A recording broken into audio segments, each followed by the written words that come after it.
Assalamualaikum Milanisti, bagaimana kabarnya? Semoga baik-baik aja ya. Kunjungi website kita di maksimalmilan.blogspot.com. Jangan lupa subscribe dan nyalakan lonceng notifikasi untuk terus mendapatkan berita terbaru seputar AC Milan, khusus Milanisti. Santiago Gimenez serius mempelajari data dan statistik miliknya demi memperbaiki kinerja sebagai seorang striker. Di zaman sekarang, hampir setiap klub top profesional telah menggunakan jasa tim analisa untuk mengumpulkan data dari setiap pemain demi membantu perkembangan pemain itu sendiri dan juga pelatih dalam meramu skema terbaik. Gimenez berbicara kepada Sport Illustrated Meksiko dan dia mengungkapkan bahwa sedang berusaha melakukan analisa terhadap videonya di atas lapangan di setiap pertandingan demi meningkatkan performa. Berikut komentar Gimenez. Saya suka berlatih, fokus, sadar dan siap untuk memperbaiki apa yang telah saya lewatkan. Saya sering menggunakan aplikasi catatan untuk menganalisa video demi meningkatkan kinerja. Setiap penampilan, saya menuliskan apa yang telah saya lakukan dengan baik dan apa yang saya lakukan dengan buruk. Saya memberi penilaian terhadap diri saya sendiri. Saya memiliki analis video. Saya bermain dan dia mulai menganalisis setiap harinya. Dia mengekstrak video dan merangkum seluruh permainan dalam 15 menit. Semua permainan saya muncul dan dia berkata, Anda melakukannya dengan baik dalam hal ini, tetapi Anda seharusnya mencoba menembak dengan kaki kanan. Saya mengambil kursus membaca statistik dan saya mengaturnya sesuai dengan hasilnya. Setiap 3 bulan saya membuat statistik untuk setiap duel yang dimenangkan, duel kalah, menggiring bola dan menembak. Kemudian saya bisa tahu apakah statistik saya naik atau turun. Ungkapnya. AC Milan mendapat kabar baik dari para pemain yang mengalami cedera menjelang pertandingan melawan Genoa. Milan sedang dalam kepercayaan diri tinggi setelah 2 kemenangan berturut-turut mereka raih dan salah satunya dengan menghajar Inter di semifinal Coppa Italia. Meskipun begitu, Rossoneri tidak akan bermain dengan kekuatan penuh karena Milan News melaporkan bahwa Luka Jovic kemungkinan tetap absen untuk proses pemulihan cedera yang berjalan dengan baik. Namun Milan mendapat kabar baik dari bek kanan asal Brasil mereka, yaitu Emerson Royal yang telah kembali berlatih setelah absen 100 hari lamanya akibat cedera yang dialami saat berhadapan dengan Girona di Liga Champions. Cesc Fabregas adalah salah satu pelatih paling menarik perhatian saat ini dan telah banyak rumor yang mengaitkan dirinya dengan AC Milan. Fabregas mampu menampilkan permainan yang hebat dan atraktif bersama Como. Bahkan dia membawa tim tersebut tampil di atas ekspektasi semua orang sehingga sudah sewajarnya mantan gelandang Spanyol itu menjadi komoditi panas pada bursa pelatih saat ini. Dalam konferensi persnya, Fabregas ditanya tentang potensinya meninggalkan klub yang dimiliki Jarum Group itu. Berikut komentar yang disampaikan oleh Radio Rossonera. Jurnalis selalu lebih tahu daripada saya. Saya sangat tenang dan saya ulangi seperti yang saya katakan minggu lalu bahwa saya tidak dapat mengatakan apapun tentang hal yang tidak terjadi. Sementara itu saya terus bekerja dengan energi dan kekuatan yang sama seperti biasa. Tidak ada yang baru. Jika ada berita terbaru tentang saya, maka saya akan segera memberitahu Anda. Tapi saat ini tidak ada apa-apa. Ungkapnya.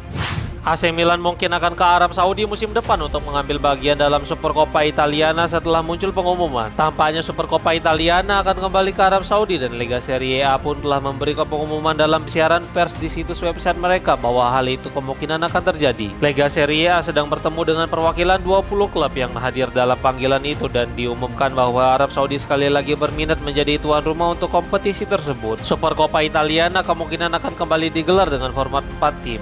Napoli dan Inter kemungkinan akan mengambil 2 tempat terakhir dalam kompetisi itu bersama Bologna dan Rossoneri yang telah berada di partai final Coppa Italia. Francesco Camarda adalah salah satu pemain muda paling menjanjikan di sepak bola dunia saat ini dan AC Milan kembali melihat magisnya pada sesi latihan klub. Camarda melakukan debutnya bersama Milan pada usia 15 tahun dan penampilan yang tampak seperti masa depan klub. Minggu ini dia mencetak gol indah dalam sesi latihan yang diposting Sempre Milan melalui akun X mereka. Sebelum melesatkan gol indah, Camarda melakukan akselerasi hebat dengan melewati 2 orang sekaligus. Itu merupakan salah satu bakat hebat yang dimilikinya. Semoga Camarda terus berkembang dan menjadi striker masa depan Milan. David Beckham merayakan ulang tahun ke-50 dan Kyle Walker memberinya hadiah. Walker kembali berbicara tentang Beckham untuk mengucapkan selamat ulang tahun kepadanya saat berbicara di saluran sosial Milan dan kedua pemain memang terlihat memiliki hubungan yang baik. Berikut komentar bek Inggris itu. Hai David, ini ulang tahunmu yang ke-50. Saya ingin mengucapkan selamat ulang tahun kepada Anda.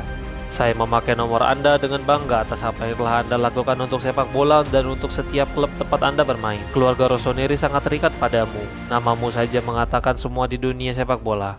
Dari saya dan semua orang di sini di Milan, saya mengucapkan selamat ulang tahun ke-50. Ungkapnya. AC Milan akan segera memainkan final yang memungkinkan mereka bisa meraih trofi kedua, tetapi tetap saja tidak akan memberikan mereka tempat di Liga Champions. Milan seperti klub Italia lainnya yang belum memiliki pendapatan tinggi dari sponsor, merchandise, dan hak siar lainnya untuk dapat mandiri tanpa suntikan dana besar yang diraih dari Liga Champions. Pendapatan dari para sponsor bisa meningkat atau bahkan menurun, sementara mereka harus terus menjaga keuangan untuk tetap stabil. Tanpa Liga Champions, Rossoneri akan kehilangan pendapatan sebesar 60 juta euro sehingga mereka harus memutar otak demi menutup lubang besar itu dengan cara lain. Milan memiliki harapan mendapatkan satu tempat di Liga Eropa dengan memenangkan Coppa Italia. Meskipun tidak mendapatkan uang sebesar di Liga Champions, tetapi itu bukanlah jalan yang buruk. Selain itu, Milan bisa mendapatkan uang dari penjualan para pemain. Dengan kurang lebih 7 pemain mereka pinjamkan, bisa saja semuanya menjadi penghasilan untuk Milan. Kesimpulannya, tanpa Liga Champions, Diavolo harus kembali berhemat pada bursa mendatang demi menjaga keuangan mereka tetap stabil. Mike Maignan ingin memperbarui kontraknya dengan AC Milan, tetapi manajemen telah menemukan pengganti jika kesepakatan gagal tercapai. Corriere dello Sport melaporkan bahwa Maignan mengharapkan pembicaraan baru dengan direktur untuk segera menyelesaikan permasalahan kontrak baru. Dalam diskusi terakhir, kedua pihak telah sepakat perihal gaji, tetapi penurunan performa sang pemain membuat CEO Giorgio Furlani untuk menghentikan sejenak pembicaraan kontrak baru. Rombongan Maignan khawatir dengan keputusan dari Casa Milan karena mereka hanya memiliki 12 bulan terakhir di dalam kontrak yang akan berakhir pada Juni 2026, sehingga keputusan harus segera dibuat pada musim panas. Milan ingin mempertahankan Maignan dengan gaji mendekati 5 juta euro bersih per musim termasuk bonus, dan jika kesepakatan tidak tercapai maka mereka akan menjualnya pada musim panas mendatang karena banyak pengagum dari sang kiper terutama dari Inggris. Kiper Prancis itu bersedia bertahan di klub bahkan tanpa Liga Champions. Sementara itu Milan coba mencari kiper alternatif jika ternyata kesepakatan tidak tercapai, dan nama Marco Carnesecchi dari Atalanta menjadi terdepan untuk mengisi posisi kiper Rossoneri berikutnya.